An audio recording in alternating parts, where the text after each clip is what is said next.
और उस मीटिंग के अंदर हमने जो बात रखी है, सबसे बुनियादी बात कि मालेगांव में एक भी 1.5 महीने की इंक्वायरी के बाद ना कोई बांग्लादेशी मिला है और ना कोई रोहिंग्याई मिला है।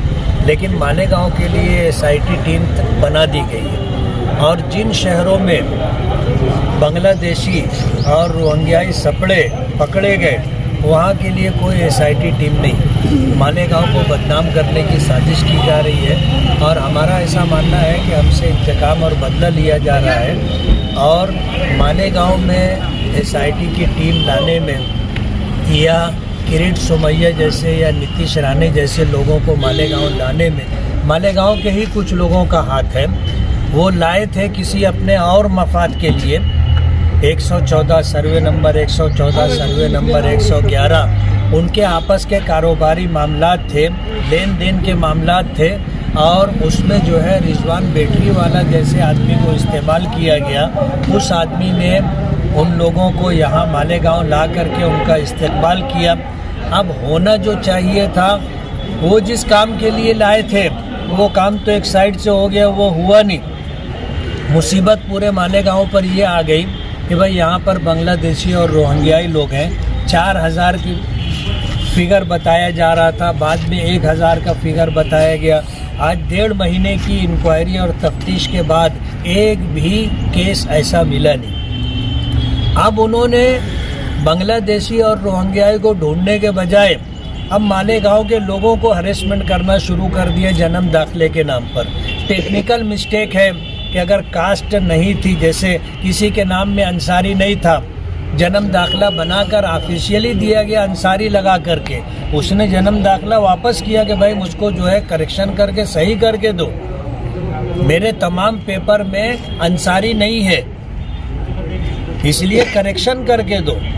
और इसी तरह जो है स्पेलिंग की मिस्टेक है, नाम की अगर कोई मिस्टेक है, जैसे राशिदा नाम है, रशीदा जन्म दाखिले पर आ गया।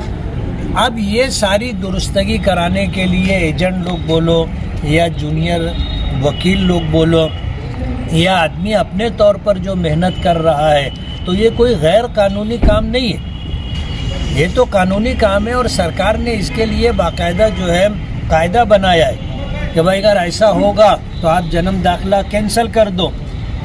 या अगर जो है अभी जैसे हम अगर ये बात बोल रहे हैं कि भाई 4000 लोग रोहिंग्याई हैं, तो ढूंढना पुलिस का काम है, सरकार का काम है। मैंने अभी अंदर यही बात की कि जैसे बांग्लादेशी रोहिंग्याई मालेगांव में मिले या किसी और शहर में मिले, जाहिर बात है बांग्लादेश से आए होंगे तो उड़ के तो नहीं आए, बॉर्डर क्रॉस करके आए, तो बॉर्डर की सिक्योरिटी की जिम्मेदारी जिनकी है ये उनका कसूर है। वहाँ से अगर वेस्ट बंगाल में आए तो वेस्ट बंगाल सरकार क्या कर रही थी, वहाँ की एजेंसियाँ और पुलिस डिपार्टमेंट क्या कर रही थी। यूपी आए और यूपी के बाद फिर MP आए और MP के बाद महाराष्ट्र आए, तो सबको आपने बख्श दिया और मालेगांव के ऊपर मुसीबत लेकर के आगे। आज पूरे देश के अंदर मालेगांव बदनाम हो रहा है। आज पूरा एक हफ्ता मैं सफ़र में था, मैंने महाराष्ट्र और यूपी और कई इलाकों में जाके हर जगह लोग अपने और पराए यानी हिंदू और मुस्लिम सभी लोग ये बात बोलने लगे कि यार मालेगांव में तुम लोग जो है रोहिंग्याई और बांग्लादेशी लोगों को बसाते। ऐसा तो एक केस भी नहीं है। अगर 1.5 महीने की इंक्वायरी में कोई एक केस भी मिला होता तो हम ये मान लेते कि भाई सरकार अपनी नीयत में साफ सुथरी थी, यहाँ बांग्लादेशी था इसलिए SIT की टीम बनाई गई। लेकिन जहाँ बांग्लादेशी पकड़े गए वहाँ कोई SIT की टीम नहीं है। मालेगांव में कोई ऐसा केस था नहीं, लेकिन मालेगांव वालों से जो है इंतकाम और बदला लेने के लिए SIT की टीम बनाई। आज पूरे शहर में लोग परेशान हैं। जैसे ही उनको फ़ोन जाता है पूरा घर परेशान हो जाता, नोटिस आ गई पूरा घर परेशान हो जाता। और वो सारे कायदे कानून छोड़ करके आज जो सब पुलिस डिपार्टमेंट की तरफ से उन पर कलम लगाई जा रही है 120B की कलम, इसकी तो कोई गुंजाइश ही नहीं है। आप 120B का कलम लगा करके ये बताना चाहते हो कि मालेगांव के लोग देशद्रोही है, मालेगांव के लोग जो है बागी और बगावत करने वाले लोग हैं, मालेगांव में जो है लोग दहशतगर्दी करते हैं। इस तरह का कोई आप ये कलम लगाकर पूरे देश को मालेगांव को बदनाम बता रहे हो कि मालेगांव ऐसा है, मालेगांव को बदनाम कर रहे, तो ये जो खोटी कलम लगाई जा रही है ये कम होना चाहिए। सरकार से हमारी यही डिमांड है। तीसरी हमारी जो बात थी कि जन्म दाखिला बंद कर दिया गया है देना। अभी स्कूलों में बच्चों के एडमिशन का टाइम है, अगर आप उनको जन्म दाखिला नहीं देंगे तो उन बच्चों का एडमिशन कैसे होगा। यहाँ मीटिंग में आने से पहले हमने कॉरपोरेशन में कमिश्नर को हमने लेटर दिया कि जैसे एडमिशन होता है, कास्ट सर्टिफिकेट अगर वैलिड नहीं है तो ये होता है कि भाई 6 महीने में आप टाइम दिया जाता है कि आप जो है कास्ट सर्टिफिकेट वैलिड करके लाके जमा करा दो। तो कॉरपोरेशन प्राइमरी स्कूलों में और इसी तरह जो है प्राइवेट स्कूलों को ये आदेश जारी करे कि भाई बच्चे जो आए जन्म दाखिले के बगैर, उनके माँ बाप के आधार कार्ड पर, उनके माँ बाप के जन्म दाखिले पर वो भारतीय हैं, इस बेस के ऊपर आप उनको एडमिशन दे दो और टाइम पीरियड दे दो कि सरकार जब अपना GR ख़त्म कर देगी या बदल देगी कि भाई अब जन्म दाखिला इशू हो तो उस टाइम वो जन्म दाखिला ला करके जमा करा देंगे। ये हमने डिमांड की है कि स्पेलिंग की मिस्टेक हो और अगर जो है कास्ट की मिस्टेक हो, ये सारी मिस्टेक जो है ये डिपार्टमेंट की है, ये लोगों की नहीं है। जन्म दाखिला बना के देना आपका काम है। हमारी चौथी डिमांड ये थी कि जन्म दाखिला कोई छीन के तो आपसे ले करके नहीं गया है।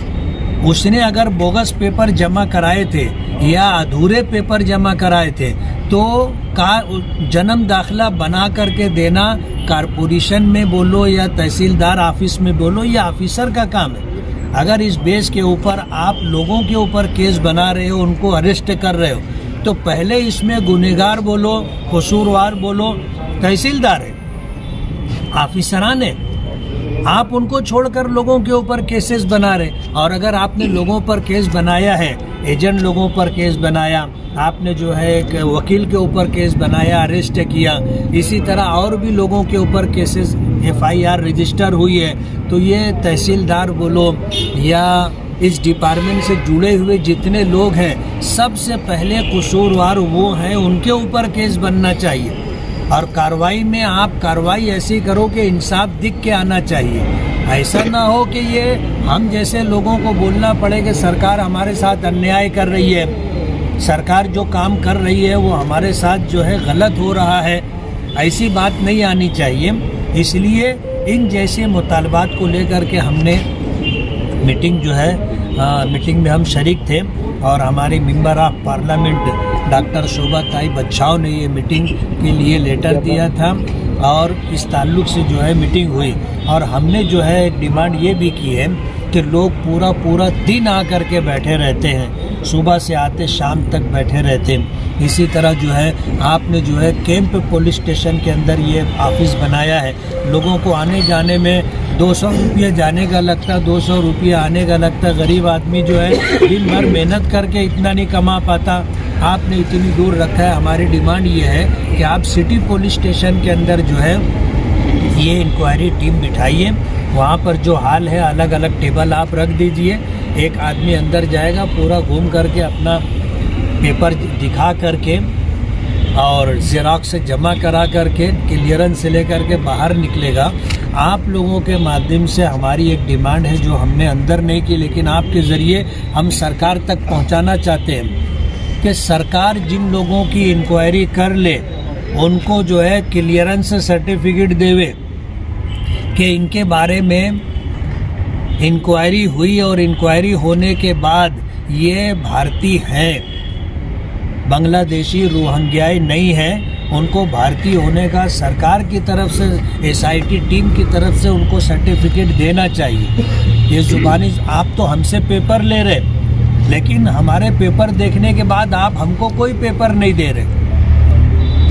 आप जिस तरह पेपर 19 लोग जो गिरफ्तार हुए अभी, ये 19 लोग जिन पे मामला दर्ज है, उसमें से कुछ लोग जेल के सलाखों के पीछे चले गए, उनके रिहाई के ताल्लुक से कुछ बात हुई या फिर उसके बारे में MP मैडम या आप जो है वो कुछ बात? हमने यही बात की है कि आपने जो कलम लगाई है ये कलम आपने गलत तरीके से लगाई है। सरकार ने जन्म दाखिला देने के ताल्लुक से और जन्म दाखिले में अगर किसी से कोई गलती हो गई है या उसने जानबूझ करके गलत काम किया है तो उसके लिए बाकायदा सरकार ने कलम बनाई है। उसके मुताबिक 1000 रुपये का फ़ाइन होता है, इससे ज़्यादा कुछ नहीं। आप उनके ऊपर 120 बी की कलम लगा करके 4-6 महीना उनको जेल में डालने का प्रोग्राम बना करके रखे हो, ये तो खुला अन्याय है। हमने ये बात की है। सर आप जैसे बोले यहाँ पे इस बारे में आवाज़ उठाने के लिए आप भी लेट हो गए, एमपी मैडम भी लेट हो गई, ऐसा शहर का भी इल्ज़ाम है और शहर के आपके अपोजिशन वाले हैं वो भी ये इल्ज़ाम लगा रहे कि आप बहुत लेट हो गए आवाज़ उठाने में, लोग बहुत आगे निकल गए इसमें। क्या है, हम लेट नहीं हुए। पहले दिन से इस मामले में अपने लेवल पर हम लोग काम कर रहे हैं, लेकिन हमने इसको जो है इस सियासत का मौजू नहीं बनाया कि हम इस पर प्रचार करें और लोगों के दरमियान इस तरह की बात करें। हम अपने तौर पर काम करते रहे, लोग इस पर सियासत करते रहे। हम अगर कोई बयान देते हैं तो बोलते हैं कि यार वो सियासत कर रहे हैं, राजनीति कर रहे हैं। हमने प्रोग्राम बना लिया, कल हम पूरे शहर में चौक चौराहों के ऊपर धरना देंगे और 4 आदमी हो तो हमको परमिशन लेना पड़ेगा, तो हम 4 आदमी नहीं 3 ही आदमी बिठाएंगे ना। अभी मुझे और उसके बाद हमने एक प्रोग्राम और बना लिया कि हम आईजी साहब से टाइम लेकर के हम तिरंगा रैली लेकर के नासिक जाएंगे। और जैसे मालेगांव को बदनाम करने के लिए इस तरह की बातचीत हुई है तो मालेगांव पर से बदनामी का ये दाग धुल जाए, उसके लिए अब हम लोग जो है मैदान में इस तरह आला लीला ना करके काम करेंगे। सर जैसा आपने बोला कि इतना बड़ा अभी ये सब एसआईटी का प्रकरण चालू है, आप बोल रहे कि झूठे दाखिले हैं, झूठे तरीके से अटक किया गया है, लेकिन आप सत्ता में है, आप चुन के आए, आपका फर्ज था मालेगांव के लिए कि आप मुख्यमंत्री से मिलना, एसआईटी से कमेटी से उप मुख्यमंत्री से मिलना, आप क्यों नहीं मिल पाया? नहीं, हम उसको कोई शोबाजी नहीं करना चाहते। हमारे काम करने का जो तरीका है, हम खामोशी से काम करते हैं और आप सबको भी पता है हमारा काम हो जाता तो लोग बोलते हैं तुम बैनर लगाओ, तुम प्रचार करो, तुम लोगों को बताओ, वरना जंगल में मोर नाचा किसने देखा। हमने ये सब काम नहीं किया है, लेकिन अब ये सब काम हम लोग करेंगे और लोगों को बताएंगे भी। सर आपने ये बोला कि मालेगांव से एक इंतकाम लिया जा रहा है, क्या है इंतकाम, उसका मतलब? मालेगांव के लोग या देश के लोग बहुत समझदार हैं, मेरे इस जुमले का मतलब वो लोग समझ सकते हैं। आपने पिछली बार बोला था कि दुख रहा कहीं और, इशारा कहीं और है क्या? बस बात वही है ना कि दर्द कहीं और है और दिखाया कहीं और जा रहा है। आप बोले आपको मालूम होगा कुछ ऐसा? नहीं, मुझसे ज़्यादा आपको मालूम। सर एसआईटी जिस काम के लिए निमी गई थी, क्या ऐसा लग रहा है कि वो अपने काम से मतलब आउट होगी और दूसरी तरफ मतलब जा रही है? बात वही है ना, हमने अंदर यही बात की कि आपको जो जिम्मेदारी दी गई थी बांग्लादेशी और रोहिंग्याई लोगों को ढूंढने की, वो तो एक साइड रह गए, आप दूसरा काम चालू कर दिए। अमरावती एसआईटी टीम को ये जिम्मेदारी नहीं दी गई थी, एसआईटी टीम जो काम कर रही है।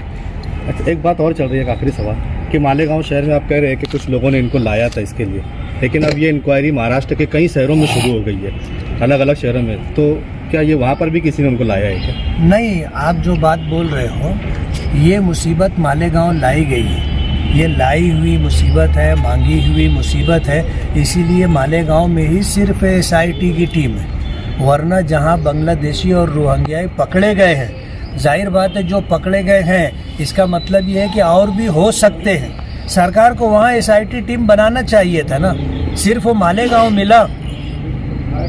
सब वो होटल के फोटोज कब तक बाहर आ सकते हैं? आएंगे।